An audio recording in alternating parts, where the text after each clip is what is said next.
तो चलिए बसंत, बुलेटिन की शुरुआत करते हैं और अच्छी खबर के साथ शुरुआत करते हैं क्योंकि राजधानी दिल्ली में एआई समिट होने वाला है। बिल्कुल भाई, और मेगा एआई समिट 2026 होने जा रहा है, जिसकी मेजबानी करेगा कौन?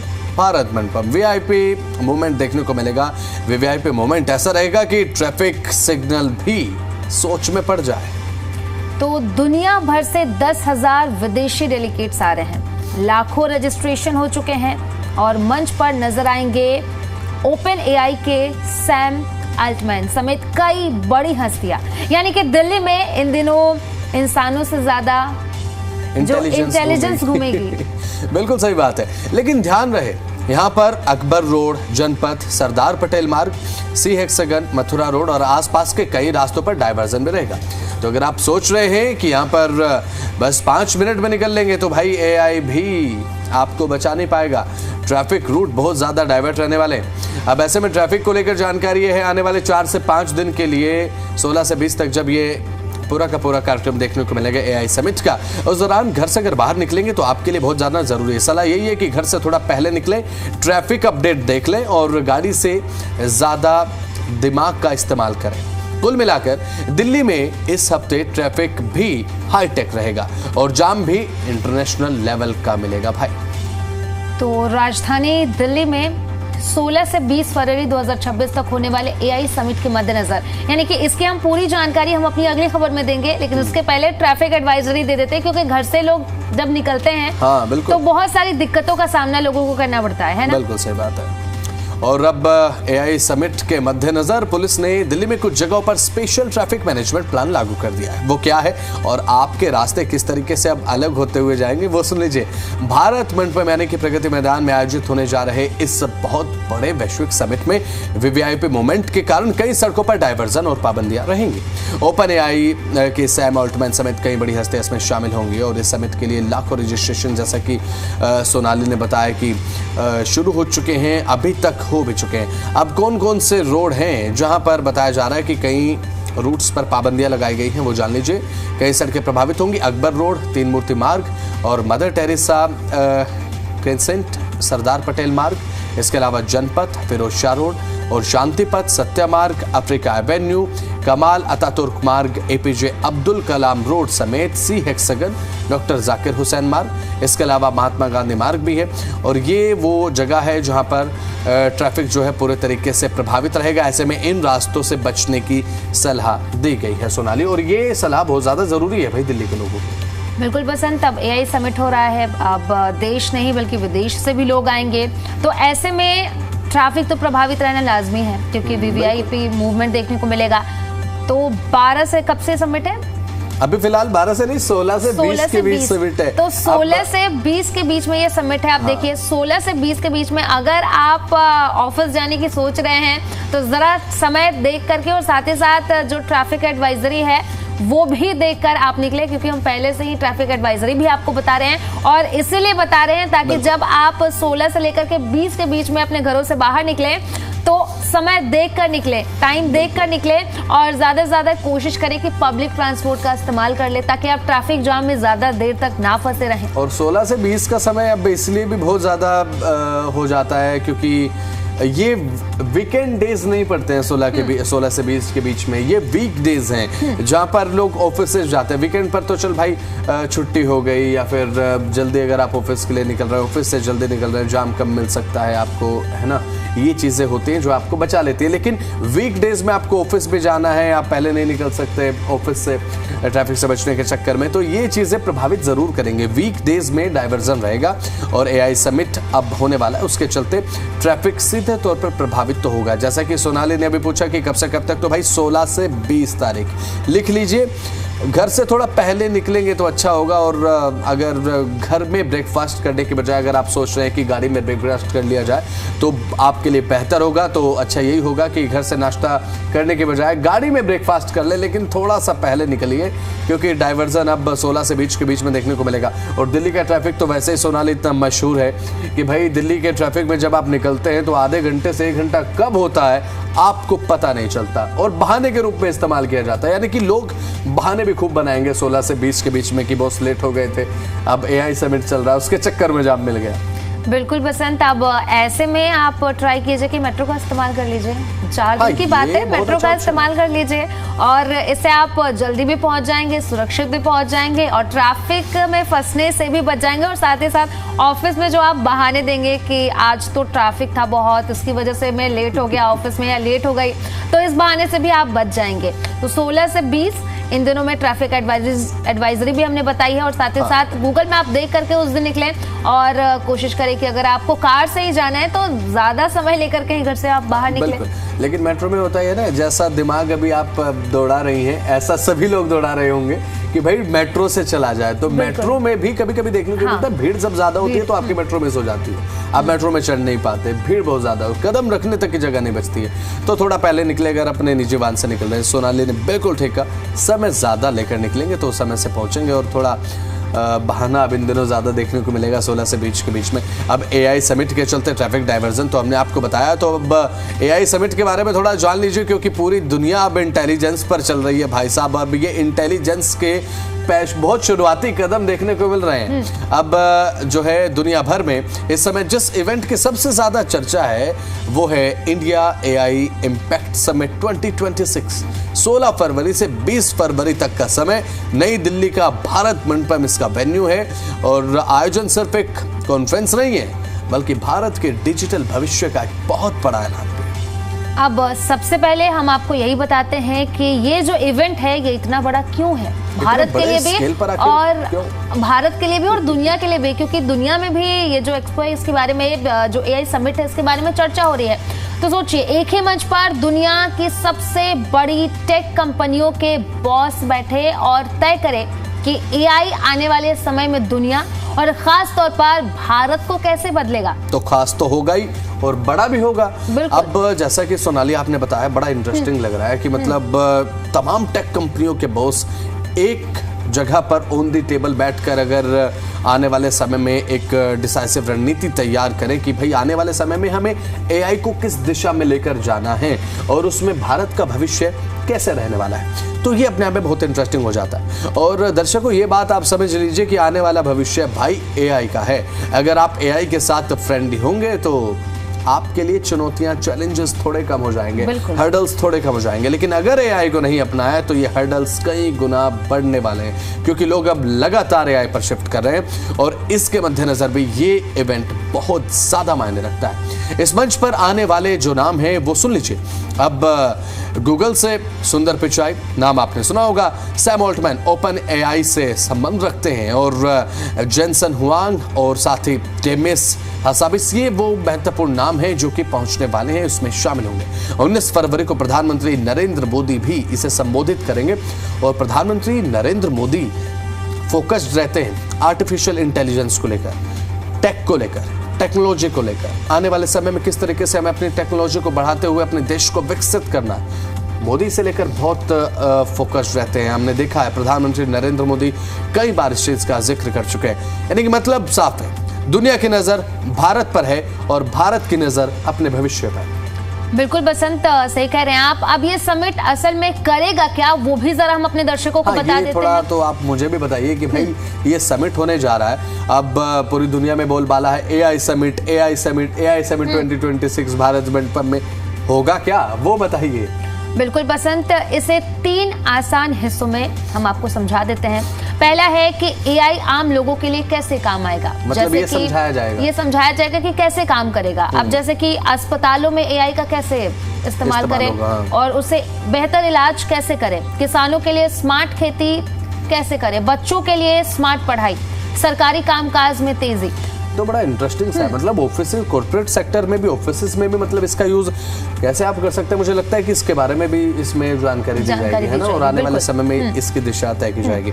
और इसके अलावा सोनाली, जो दूसरा तरीका है, अब दूसरा पॉइंट इसका ये है कि भारत सिर्फ यूजर नहीं बल्कि लीडर कैसे बने, इसे लेकर भी चर्चा होगी। आज भारत में 70 करोड़ से ज्यादा इंटरनेट यूजर्स है, सबसे बड़ा आंकड़ा है। दुनिया का सबसे बड़ा हिस्सा डेटा का भारत में आता है। अब ये एक फैक्ट है, इसीलिए ओपन AI और अब एंथ्रोपिक जैसी कंपनियां भारत में अपनी टीमें बढ़ा रही हैं। अब एआई के लिए, आर्टिफिशियल इंटेलिजेंस के लिए सबसे मस्ट चीज है वो है क्या सोनाली, आपको पता है? वो है इंटरनेट। और इंटरनेट के सबसे ज्यादा यूजर्स जिस कंट्री में है वो है हमारा देश यानी कि भारत। और इसीलिए भी भारत सबसे ज्यादा कंपैटिबल एक वेन्यू बन जाता है कि जहां पर एआई को लेकर चर्चा हो, क्योंकि एआई का भविष्य सबसे ज्यादा अब कहीं है तो वो भारत में। एआई कंपनियों के लिए सबसे ज्यादा संभावना है किसी देश में तो वो भारत में। और युवाओं के लिए भी एक खास मौका है। ये सिर्फ बड़े लोगों की बैठक नहीं है, महिलाएं और साथ ही इनोवेटर्स के लिए करोड़ों के इनाम। 13 से 21 साल के युवाओं के लिए प्रतियोगिता कैसे आयोजित होगी और स्कूल के बच्चों के लिए एआई जो बूट कैप है, इसका मतलब ये कि अगर आपके पास आइडिया है तो मंच सीधे तौर पर तैयार आपको मिलेगा। समिट का स्ट्रक्चर भी बेहद ज़्यादा खास रहने वाला है और ये तमाम चीज़ें एआई समिट को बहुत ज़्यादा खास बना देती हैं। तो 16 से 20 फरवरी तक एक तो ट्रैफिक को लेकर थोड़ा अलर्ट रहिएगा और साथ ही इस एआई समिट पर अपनी नजर बनाए रखिएगा। इससे सीखने को बहुत ज्यादा मिलने वाला है, इसे लेकर थोड़ा सा अपडेट रहने की जरूरत है। और अपडेट रहने के लिए दिल्ली वाला रेडियो टीवी बेस्ट ऑप्शन आपके लिए। हम आपको अपडेट करेंगे, इसलिए टेंशन लेने की भी जरूरत नहीं है। खबरों में आगे बढ़ते हैं। अब राजधानी दिल्ली में इस शनिवार से शुरू हो रहा है एक और एक्सपो, यानी कि पहला डीडीए ग्रीन एक्सपो 2026 आज से शुरू हो रहा है, क्योंकि आज शनिवार है और जगह दिल्ली का खूबसूरत बांसेरा पार्क। अब नाम ही बासेरा है तो माहौल भी हरा भरा ही हो जाएगा बसंत, बिल्कुल। और यहाँ सीनियर अधिकारी, अर्बन प्लानर, साथ ही साथ क्लाइमेट एक्सपर्ट और इंडस्ट्री लीडर जुटेंगे। मतलब वो लोग जो अब सिर्फ फ्लाईओवर नहीं बल्कि फ्लावर पावर की बात करेंगे। एक्सपो का उद्घाटन करेंगे दिल्ली के एलजी विनय कुमार सक्सेना और स्वागत भाषण देंगे डीडीए के vice chairman N Shravan Kumar. और इसकी थीम की अगर बात करें तो थीम है ग्रोथ से आगे, शहरी भविष्य की नई कल्पना। यानी कि अब शहर सिर्फ फैलेगा नहीं, समझदारी से सांस भी लेगा, क्योंकि प्रदूषण बहुत बड़ी समस्या है दिल्ली में। बिल्कुल सही कहा आपने। और प्रदूषण की समस्या के साथ तो अब दिल्ली के लोग जो है बहुत ज्यादा नॉर्मल हो चुके हैं, मुझे ऐसा लगता है। लेकिन अब इस नॉर्मेलिटी को हटाया जाए, अब पोल्यूशन को कम करने के साथ साथ इसको कम करने के बजाय अब पर्यावरण को और ज्यादा बेहतर कैसे बनाए, ये भी एक बहुत ज्यादा महत्वपूर्ण टॉपिक ऑफ इंटरेस्ट रहेगा।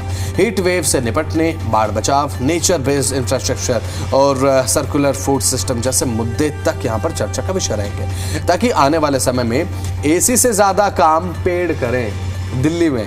ये बहुत ज्यादा इंपॉर्टेंट है। कुल मिलाकर दिल्ली में इस वीकेंड सिर्फ तापमान ही नहीं बल्कि ग्रीन प्लान भी हाई रहने वाला है।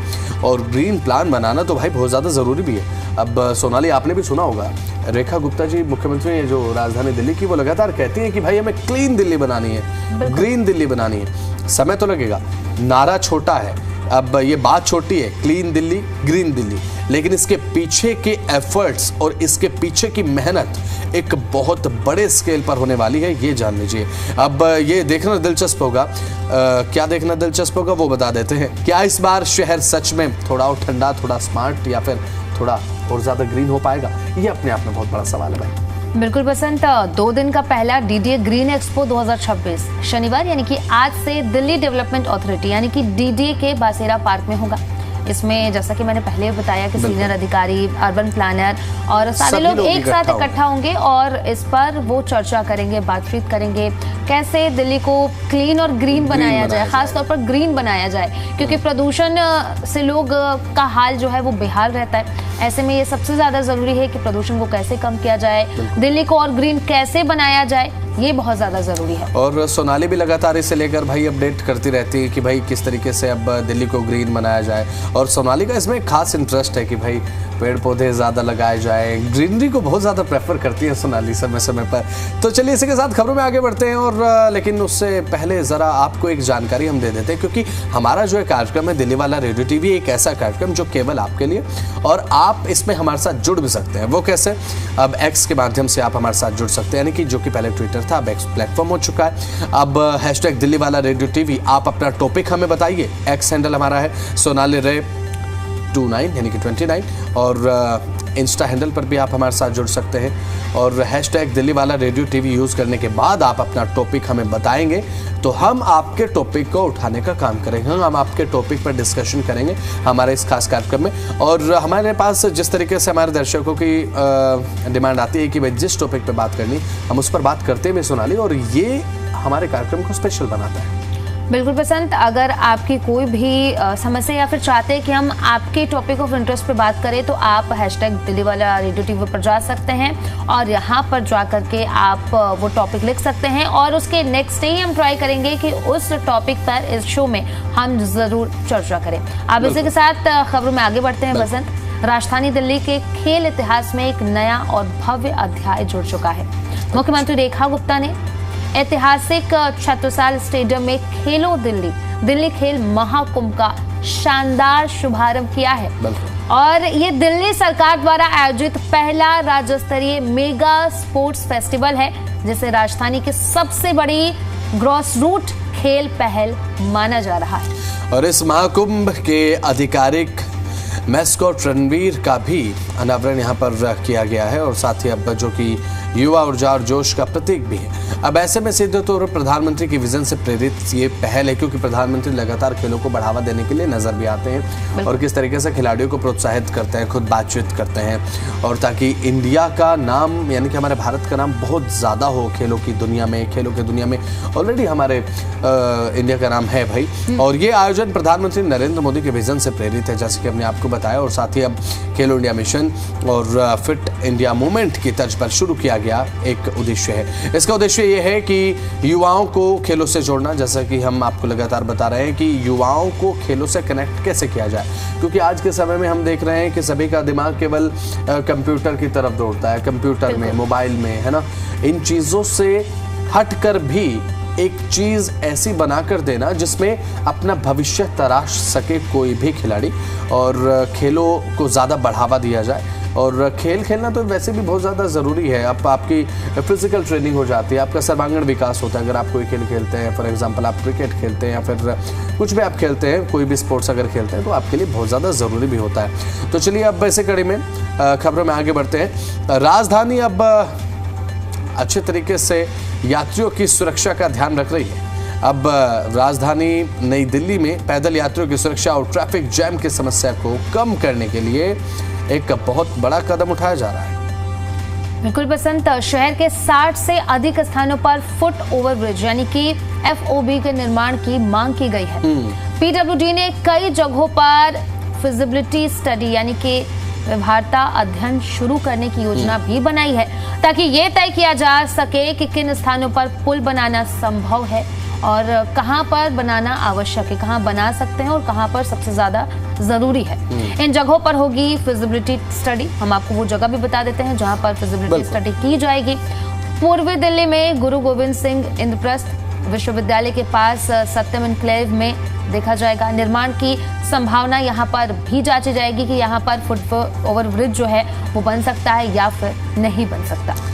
तो अब दक्षिण दिल्ली में जवाहरलाल नेहरू विश्वविद्यालय के पास बेर सराय इलाके में भी फिजिबिलिटी स्टडी का ये जो है पूरे तरीके से आयोजन रहेगा, यानी कि पूरे तरीके से योजना है कि जहां पर अब फुट ओवर ब्रिज बनाना संभव है और इसके साथ जहां पर नीड है वहां पर बनाया जाएगा। तो हो सकता है कि आपके इलाके में भी भाई ये बन जाए। और होता यह है कि जाम से निपटने के लिए भी कहीं ना कहीं ये ज़रूरी है। PWD अधिकारी के अनुसार बात अगर करें कई जगह पर बड़ी संख्या में लोग एक साथ सड़क पार करते हैं जिससे जाम की समस्या बनती है और इससे वाहनों की गति धीमी हो जाती है। अब कई कंडीशंस देखी जाएंगे इसमें स्टडी के दौरान। सबसे पहला ये कि कहाँ पर फुट ओवर ब्रिज बनाया जाएगा, जहाँ पर जाम बहुत ज़्यादा लगता है वहाँ की कंडीशन को देखा जाएगा। जो चौक चौराहे जहाँ पर जाम की कंडीशन बहुत ज़्यादा है, सबसे पहले जाम की कंडीशन को कंसिडर किया जाएगा। उसके बाद अवेलेबिलिटी के साथ साथ नीड को तय किया जाएगा। उसके बाद ये डिसीजन लिया जाएगा। तो ये जानकारी हमने आपको दी कि किस तरीके से अब